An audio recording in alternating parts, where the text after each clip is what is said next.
Сәлеметсіздер ме, студенттер, ашық сабағымызға қатысушы ұстаздар. Бүгінгі ашық сабағымызға қош келдіңіздер. Өте жақсы, ризамын. Рахмет. Ресурстар орталығымыз бар. Келіп түрлі түсті қиындыларды таңдауларыңызды сұраймын.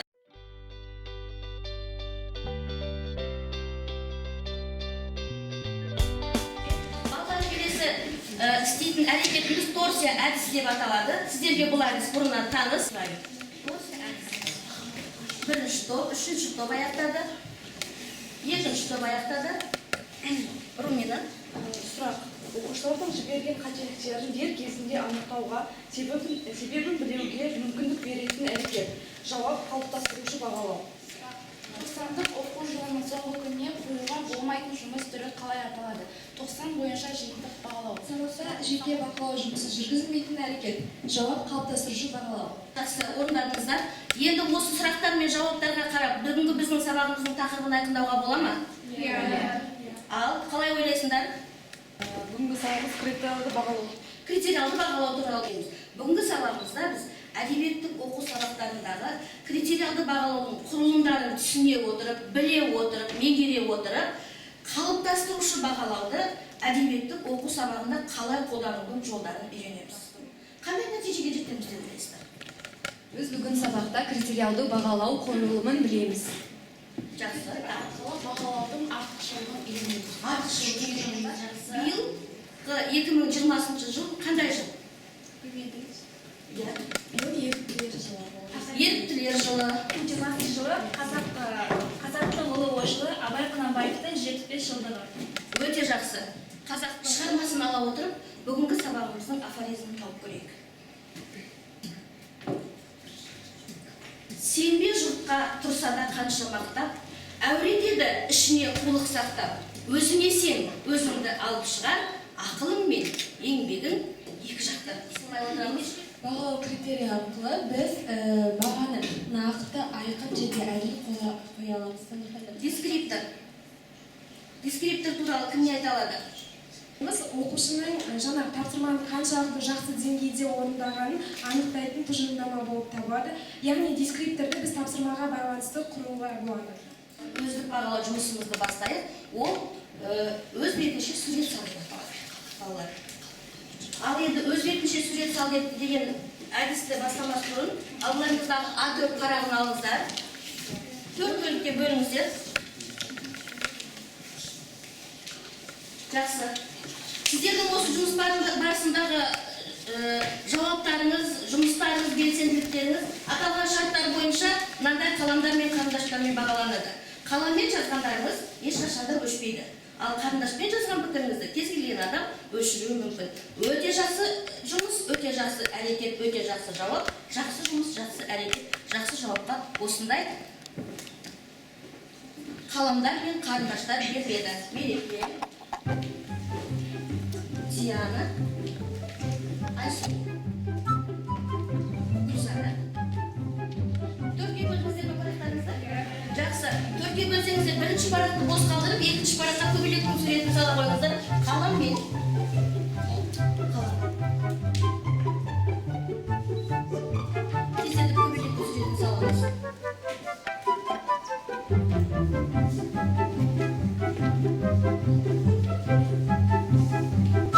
Келесі кезекте бірінші бөлікке қайтадан барып, суреттеріңізді бағалай қойыңыздар.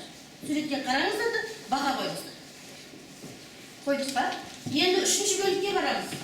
Екінші бөліктегі көбелегімізге қарап, үшінші бөлікте критериялар жазамыз. Қалай бағалауға болады? Қандай критериялар арқылы бағалауға болады?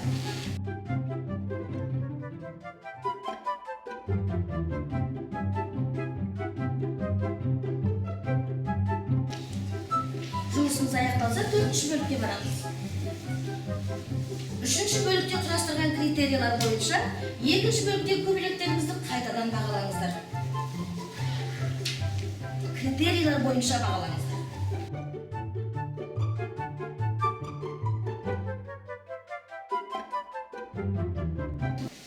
Жұмысымыз аяқталған болса, бірінші топтан бастайық. 3 деген баға қойдым. Ал критерий бойынша бірінші көбелек қанатының тең болуы, екінші тиісті белгілерінің болуы, үшінші мұрт жасы ұзын болуы, және төртінші денесінің толық болуы. Осыған қарай отырып, бағалаған кезде көбелек қанатының тең болуы менде болмады, қанаттары тең болмады, тиісті белгілерінің болуы барлығы бар, мұрт жасы ұзын болуы ұзын болды, денесінің толық болуы толық болды. Соған байланысты мен өзімнің көбелегімді 4 балмен бағаладым. Бұдан Мен көбелегіме 4 деген баға қойып отырмын, өйткені көбелегім бір көзге қарағанда 4 деген бағаға лайық болып тұр. Ал критериймен бағалайтын болсақ, көбелектің мұртшаларының ұзын болуы дұрыс, көбелек қанатының 2 бөліктен тұруы дұрыс, көбелек денесі симметриялы болуы дұрыс. Сондықтан да мен қорытындылай айтқанда критериялық бағалағанда 5 деген баға қойып отырмын. Менің салған көбелегім, мен бұл көбелекке сырт көрінісіне қарап 4 деген баға қойдым. Бірақ критериялы бағалау арқылы көбелектің қанаттарының пішіні бірдей болу керек. Екінші, көбелекке тән қасиеттер болу керек. Үшіншіден, міндетті түрде көбелектің мұртшалары болу керек. Келесі жұмысыңыз топтық тапсырма. Сіздердің порталарыңыздың үстінде A3 форматты қағаз тұр. Ол жерде қалыптастырушы бағалаудың тапсырмасы жазылған. Біз енді әдебиеттік оқу сабақтарында қалыптастырушы бағалаудың тапсырмасын осы жолы құрап көреміз балалар. Әдебиеттік оқу кітабының 52-ші бетін ашыңыздар. Бастауыш білім беру деңгейінің 2-4 сыныптар үшін әдебиеттік оқу пәні бойынша үлгілік бағдарлама алдыларыңызға берілді. Орта мерзімді жоспар. Біз байқау сабақтарын өтіп жүргендіктен біз осы бағдарламаға, орта мерзімді жоспарға қарай отырып, оқулықтағы мәтіннің оқу мақсатын таба аламыз. Сабақты, бөлімді, тарауды, сабақты және оған мақсатты таңдауды білеміз. Ендеше, қазір біз жұмысымыз басталғанда мәтінді аша отырып, онымен танысып, оқу мақсатын аламыз, таңдап аламыз. Оқу мақсатына сай бағалау критерийін құрастырамыз және оның тапсырмасын бағалау критерийларға дескрипторларды құраймыз. Бірақ әдісіміз айналмалы бекет әдісімен болады. A3 форматты параққа барлық жұмыс орындалады, бірақ сіздердің түстеріңізге қарай өздеріңіздің маркерлеріңіз бар. Келесі бекетте сағаттың тілімен айналамыз. Жұмысымызды партада қалдырып, бекетте қалдырып, тек қана маркермен айналамыз. Абай атамыздың 38-ші қара сөзін 52-ші беттегі оқысын. Абайдың 38-ші қара сөзінен: күллі адам баласын қорқылатын 3 нәрсе бар, сонан қашпақ керек. Әуелі надандық, екінші еріншектік, үшінші залымдық деп білесің. Надандық білім ғылымның жоқтығы, дүниеден еш нәрсені оларсыз біліп болмайды. Білімсіздік хайуандық болады. Тыңдаймыз. Еріншектік күллі дүниедегі өнердің дұшпаны. Талапсыздық, жігерсіздік, ұятсыздық, кедейлік бәрі осыдан шығады. Залымдық адам баласының дұшпаны. Адам баласына дұшпан болса, адамнан бөлінеді. Бір жыртқыш хайуан қисарына қосылады.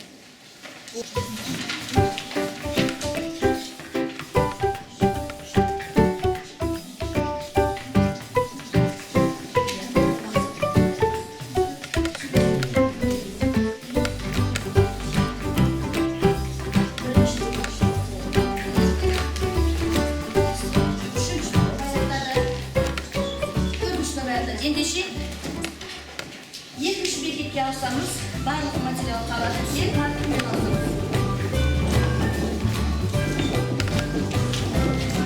Оқу мақсаттарын негізге ала отырып, бағалау критерийларын құрамыз, ойланамыз.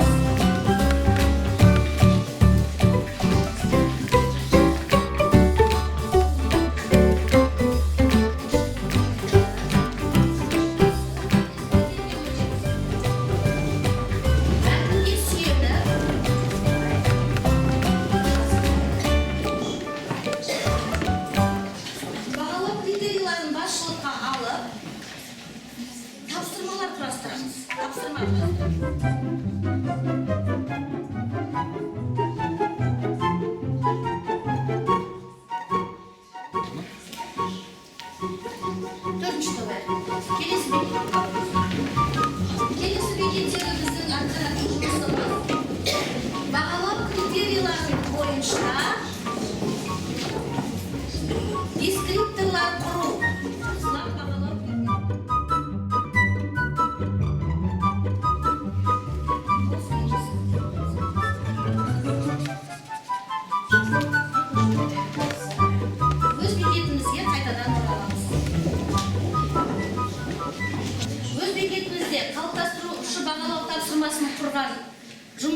қараймыз жұмысты, талдаймыз өзара.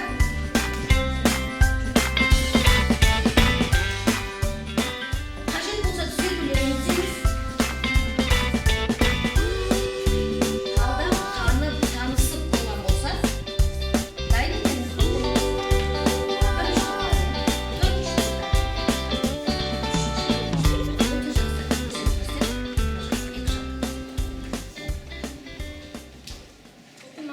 Шығарманың тақырыбын анықтау және негізгі ойды білдіріп тұрған мәтін бөлігін сөйлемді табу. Бағалау критерийлері: біріншісі мәтін мазмұнын түсінеді, екіншісі мәтінде қарамен берілген сөздерге қарама-қарсы сөздер жазады.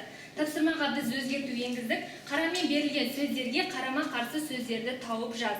Осыған байланысты бағалау критерийі: бірінші бағалау критерийі бойынша бірінші дескриптор мәтінді оқиды, екінші мәтін мазмұнын түсінеді. Екінші бағалау критерийі бойынша бірінші дескриптор мәтінде қарамен берілген сөздерді табады, екіншісі қарама-қарсы сөздер жазады. Оқу мақсаттары: шығарманың тақырыбын анықтау және негізгі ойды білдіріп мәтін бөлігін сөйлемді табу. Бағалау критерийлері: бірінші, мәтіннің мазмұнын түсінеді, екінші, мәтінде берілген қара сөздердің мағынасын ашады. Тапсырма: бірінші, мәтінде берілген қарамен берілген сөздердің мағынасын аш. Бағалау критерийлері: мәтін мазмұнын түсінеді. Дескриптор: бірінші, мәтінді түсініп оқиды. Біз бұған өзіміз ұсыныс енгіздік, мәтінді түсініп оқи алады. Ал екінші, мәтіннің мазмұнын ашады. Біз мәтін мазмұнын аша алады деп ұсыныс енгіздік. Екінші бағалау критерий: мәтіндегі қарамен берілген сөздердің мағынасын ашады. Оған дескриптор: бірінші, мәтінде қарамен берілген сөздердің мағынасын ашады деп жазыпты, біз аша алады деп өзгерттік. Екінші, дәптерге орнымен жаза алады деп өзгерттік. Оқу мақсаты: шығарманың тақырыбын анықтау және негізгі ойды білдіріп тұрған мәтін бөлігін сөйлемді табу.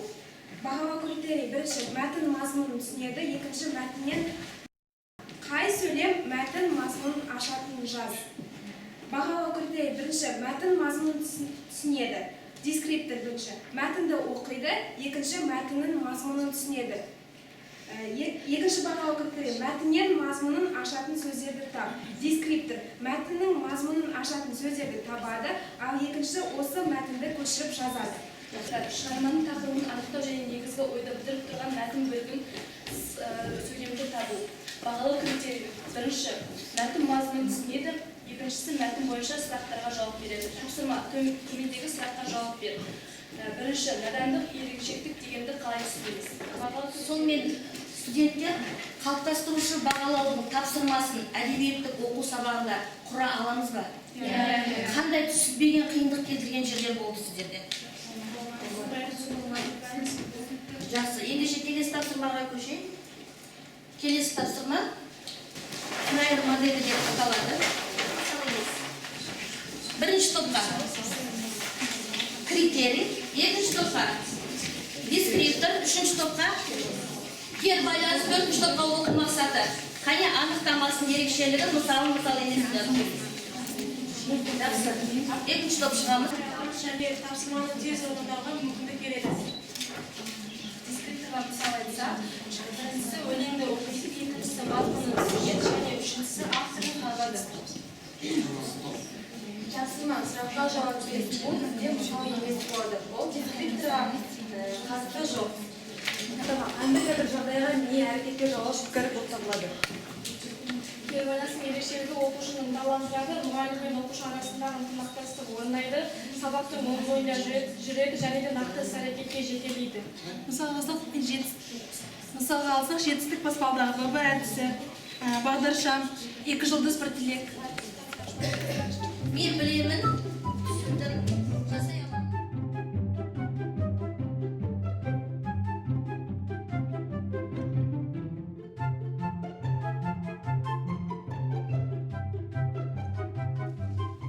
Сабақ өз мәресіне жетті. Жалпы қалыптастырушы бағалау бұл оқу үрдісінің өте бір барлық кезеңінде жүретін маңызды бөлігі. Сондықтан біз оны білеміз, сабақтарымызда қолданып болашақта да бұл қалыптастырушы бағалаудың құрылымын, түрлерін тиімді пайдаланады деп ойлаймыз. Келесі әдебиетші ар жігін арқалаған адам. Егер де сіздер машықтану барысында оқушының бір жұмысын бағалауда қандай да бір жақсы нашар жұмыс болса да жақсы жерін тауып атап өтіп одан кейін түзету енгізіңіз. Сабаққа қатысқандарыңызға көп көп рахмет.